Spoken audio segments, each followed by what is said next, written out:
Eksplorasi Yogyakarta dan Jawa Tengah yang tak ada habisnya.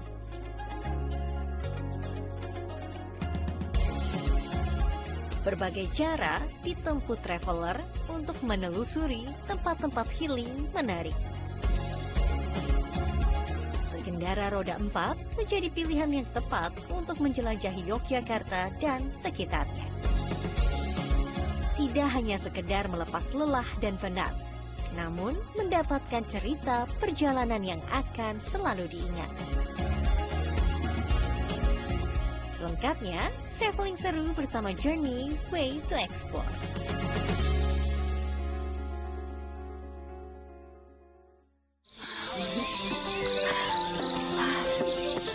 Tak sampai 30 menit mendaki, kami pun tiba di puncak. Mendaki saat fajar sengaja kami lakukan untuk menyaksikan pesona matahari terbit dari puncak tertinggi di perbukitan Menoreh ini.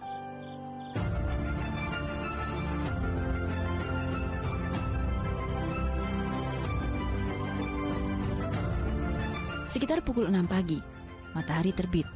Puncak Suroloyo pun berubah menjadi seperti surga. Dengan kumpulan awan putih yang mulai turun dan semburat mentari yang muncul dari balik pegunungan.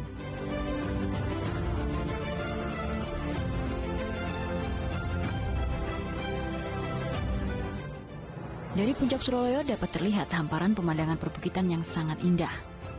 Dari titik puncak, kita pun dapat melihat 4 gunung, Merapi, Merbabu, Sumbing, dan Sindoro. Selain menyimpan keindahan, puncak Suroloyo juga menyimpan mitos, legenda rakyat pada masa kerajaan Majapahit.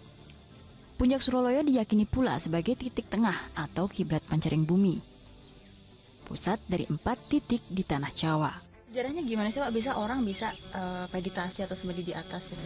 Tata cara orang kalau mau meditasi di atas itu ada ininya nggak Pak? Ada peraturannya di sini? Oh ada. Aturannya itu yang pertama itu sesuci. Kalau orang Jawa itu sesuci atau membersihkan, istilahnya wudhu lah. Kalau Islamnya kan seperti itu. Dan setelah naik ke puncak itu harus mengucapkan salam dulu. Ya, tata caranya seperti itu, salam. Nah, setelah mengucapkan salam, kita berdoa, memohon kepada Allah. Nah, itulah tata cara yang ada di Suroloyo. Dan mungkin ada semacam dupa atau hiyo, itu adalah unsur dari alam. Ya. Dari jam berapa sampai jam berapa biasanya Pak orang tuh naik, nginep kan, terus mereka turunnya jam berapa biasanya? Nah, biasanya ini malam hari, dilakukan malam hari. Ini biasanya jam 11 sampai jam 3. Ya, jam 3 turun. Karena menurut sejarah itu wahyu itu setelah pagi hari itu pasti akan menetap. Oh iya. Ya.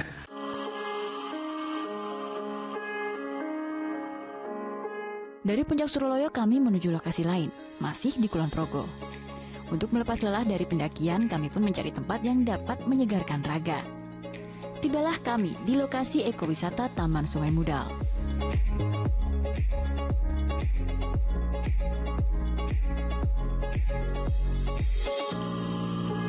Taman Sungai Mudal adalah tempat yang sempurna bagi para traveler yang menyukai wisata air, petualangan sekaligus menikmati alam.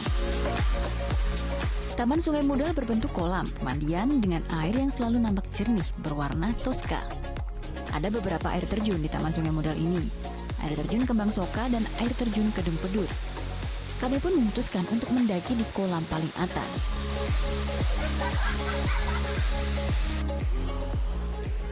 Akhirnya kita nyampe juga setelah meniti tangga. Dan sebenarnya tangganya tinggi, tapi kalau dibandingkan sama Suroloyo belum ada apa-apanya. Nggak afdol banget kalau kita nggak nyebur ngasilin. Kita harus nyebur deh, tapi nggak mungkin kan pakai gini. Jadi kita harus ganti baju. Ganti baju dulu.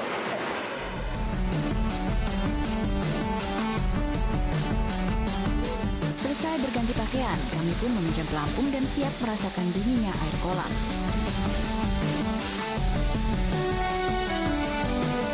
Ini dalam nggak sih sebenarnya? 1,5 Mbak. Oh. 1,5. Iya. Tapi Tapi kalau gitu pakai lampu nggak? Oh, enggak. Ya udah kita nggak usah pakai lampu, pakai ban aja. Oh iya, oke. Dua ya? Iya, silakan. Pakai ban dulu biar nggak jatuh. Terus katanya kalau mau pakai buat duduk yang paling sedang, yang sedang ya. Ini kan ada yang kecil, ada yang sedang. Kita pakai yang sedang ya. Dah siap.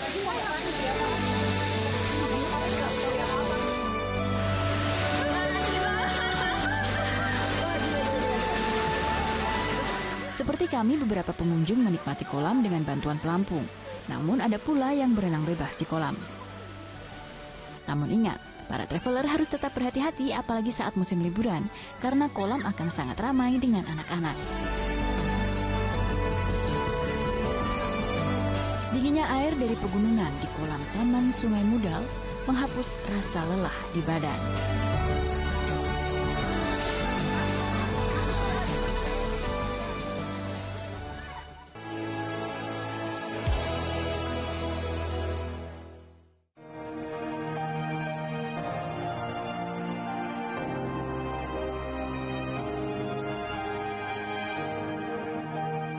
Kabut pagi menyelimuti Candi Borobudur. Inilah Dagi Abinaya, sebuah bukit di sisi candi, dengan suasana yang tenang dan menyejukkan jiwa.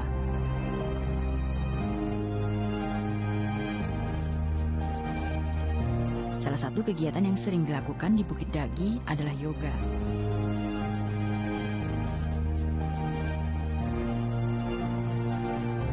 Pagi ini kami pun bergabung untuk melatih fisik dan menenangkan jiwa di atas bukit ditemani mentari pagi. Konsep Mind, Body and Soul ya, bagi para wisatawan yang datang ke Dagi ini bisa didapat dari apa aja? Oke, baik.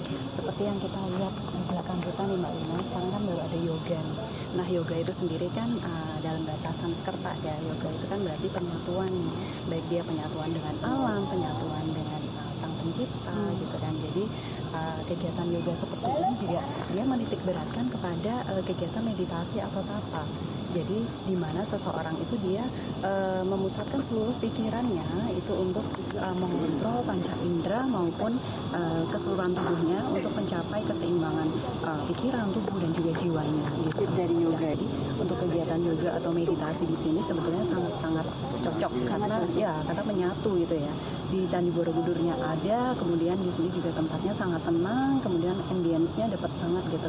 Kita bisa menyatu dengan alam. Waktu terbaik untuk melakukan meditasi atau yoga di bukit ini dari jam berapa sampai jam berapa? Waktu terbaik ya, jam 6 pagi sampai jam 7:30, 8. Jam 7:30. Karena view Candi Borobudurnya ada, kemudian ada perbukitan menoreh, kemudian ada kabut juga gitu ya. Dan sebenarnya kalau Bukit Dagi ini tuh terbuka untuk umum nggak sih Mbak, atau lebih ke wisata yang eksklusif gitu jatuhnya? Kita lebih ke eksklusif. Jadi seperti yoga seperti ini pun memang ini sangat-sangat private ya. Jadi kita memang sterilkan, kami pastikan tidak akan ada orang lain yang kesini gitu. Dan selain yoga ada apa lagi Mbak di kita banyak sekitar Bukit Dagi? Bisa untuk wedding, kemudian untuk acara gathering, pre-wedding juga bisa seperti itu. Dengan memanfaatkan view dari candi dan di waktu-waktu yang tepat ya Mbak. Betul. Selain yoga, Dagi Abinaya juga menyediakan makan malam atau makan siang di atas bukit. Tentunya harus melalui reservasi, dengan harga yang pantas untuk menikmati ketenangan dan kesejukan jiwa.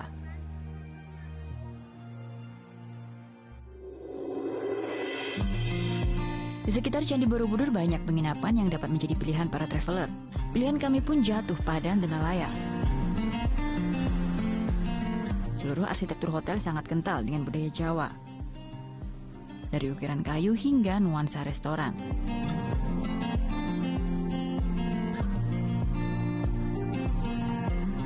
Dan tak hanya penginapan, di hotel ini pun tersedia berbagai macam menu masakan khas Jawa Tengah. Usai menyegarkan raga dengan yoga, kami pun siap untuk mencicipi kuliner asli Jawa Tengah.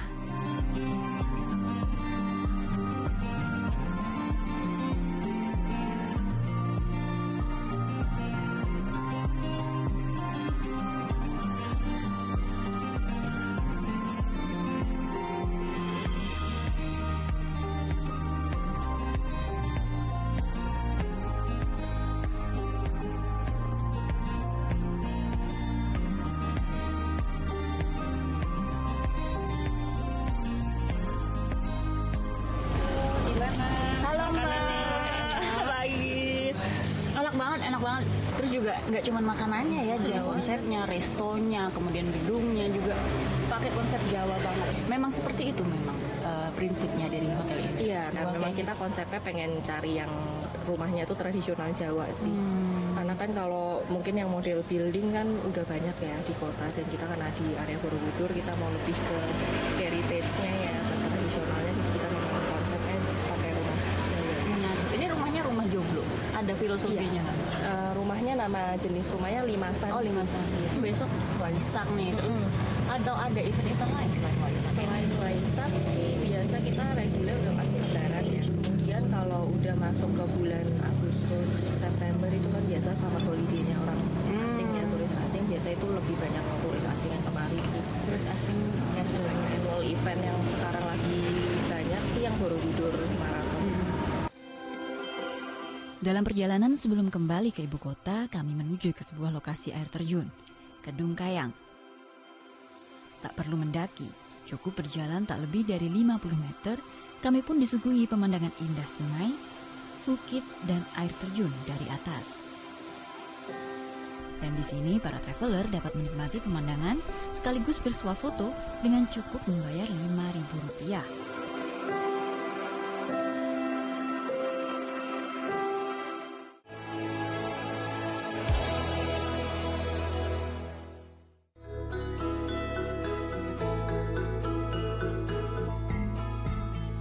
Siapa yang tidak senang jalan-jalan ke Yogyakarta? Kota sejuta destinasi ini selalu menawarkan sensasi perjalanan yang baru. Kali ini saya akan mencoba cara berbeda untuk menikmati Yogyakarta dan sekitarnya.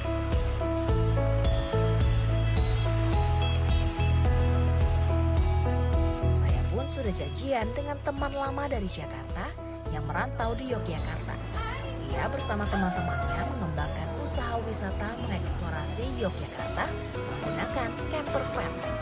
Jadi kamu usaha apa Jo sekarang? Nah sekarang aku tuh di Jogja buka travel, basicnya pakai van, namanya Nubantara. Seru banget. Ide awalnya tuh gimana sih? Jadi ada 3 founder kita, Harun, Zika, sama Huda. Nah mereka itu memang basicnya suka VW, kombi VW yang vintage. Plus suka traveling juga. Nah kita tuh pengen eksplorasi Jogja, di mana sih yang orang-orang tuh anti mainstream gitu, yang nggak cuma ke Malioboro aja, yang cuma di kota-kota doang lah, tapi pergi ke sisi-sisi kota lain, tapi pakai van gitu. Wah seru banget, nggak sabar. Yaudah yuk kita berangkat aja sekarang. Yuk.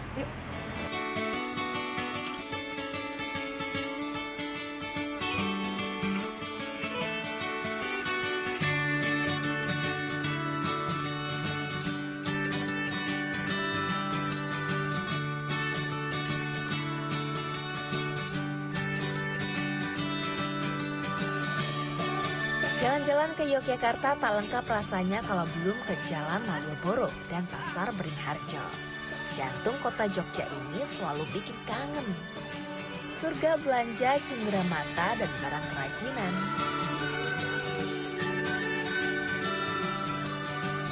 Nah, kalau cari kuliner di sekitar Jalan Malioboro, tentunya di depan Pasar Beringharjo pusatnya. Ada banyak sekali jajanan khas Yogyakarta. Suasana jajan di pinggir jalan alias angkringan seperti ini memang khas Jogja banget. Ada banyak sekali kuliner khas Jogja, tapi gudeg buat saya tetap juara. Namanya apa? Nasi pecel, nasi gudeg, nasi mie, nasi urat. Jojo mau apa? Nasi aja kali ya, sih mau apa nasi? Aku mau nasi gudeg.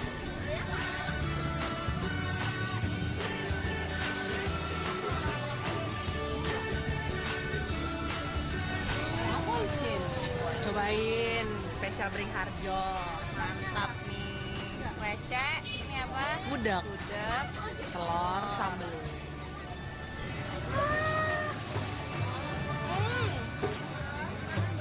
Enak banget Jo.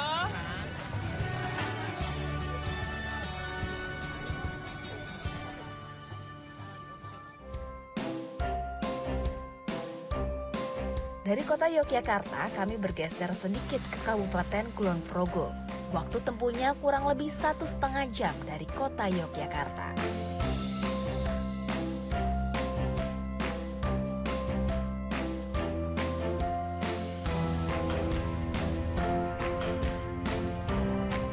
paket perjalanan ini, wisatawan juga diajak mengenal kearifan lokal sekaligus wisata edukasi pembuatan gula kelapa.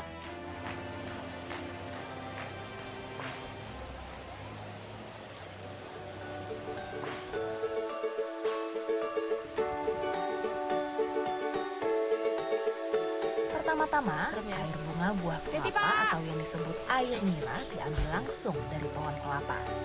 Wah, tinggi banget ini. Tingginya berapa meter coba? Sekitar 10 meter ya. Nah, Clara, kamu bisa nyobain air niranya sebelum dibikin jadi gula. Enak loh, manis. Oh, mau dong cobain? Ih, cobain. Cobain ya Pak ya ini ya. Cheers.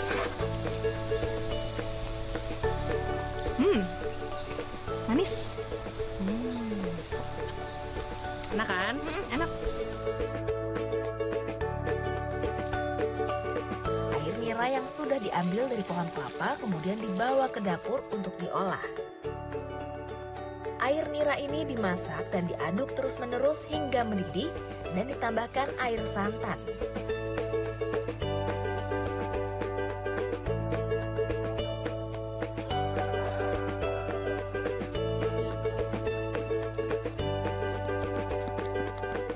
Setelah mengental seperti karamel, gula kelapa dicetak satu persatu ke dalam cetakan tempurung kelapa. Lalu jadi deh, wisatawan bisa membawa pulang gula kelapa hasil buatannya sendiri.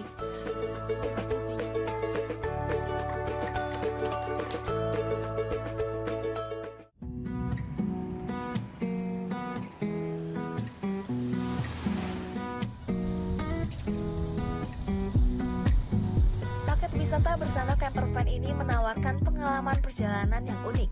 Tidak hanya mengeksplorasi kota Yogyakarta menggunakan campervan, di akhir perjalanan wisatawan akan diajak camping.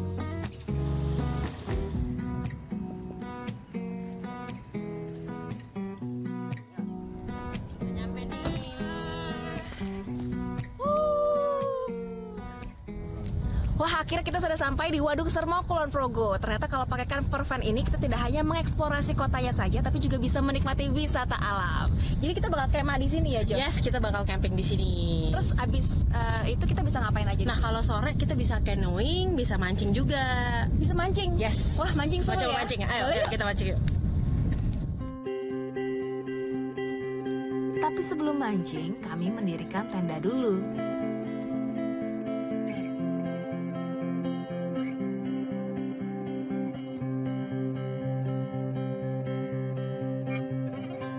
Di akhir pekan, pengunjung Waduk Sermo Kulon Progo bisa mencapai 500 pengunjung.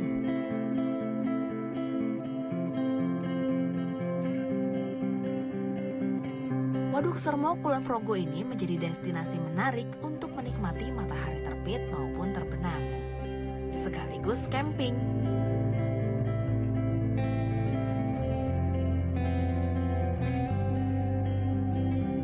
Banyaknya pengunjung di Waduk Sermo tidak membuat tempat ini kotor akibat sampah.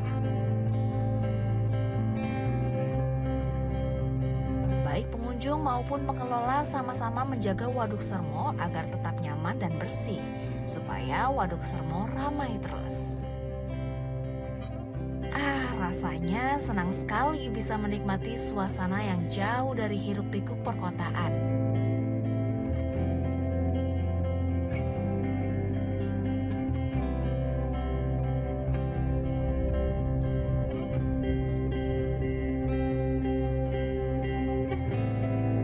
Penat sesaat, bercanda dengan kawan, dan hidup dekat dengan alam.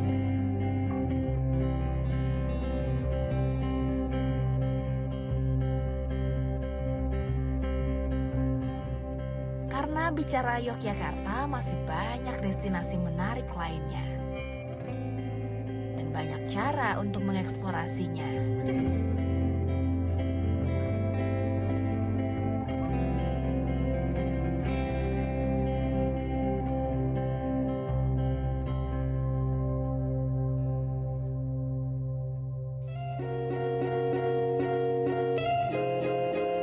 Meskipun camping, wisatawan nggak perlu bingung soal makanannya.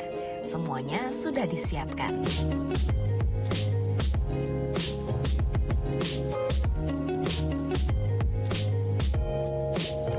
Ini namanya glamour camping, berkemah di pinggir waduk sambil barbekyuan dan semuanya sudah tersedia.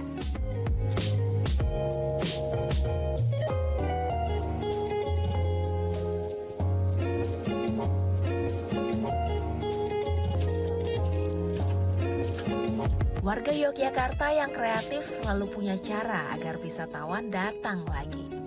Seolah destinasi di Yogyakarta tidak ada habisnya. Kota pelajar, kota gudeg, julukannya apa lagi ya?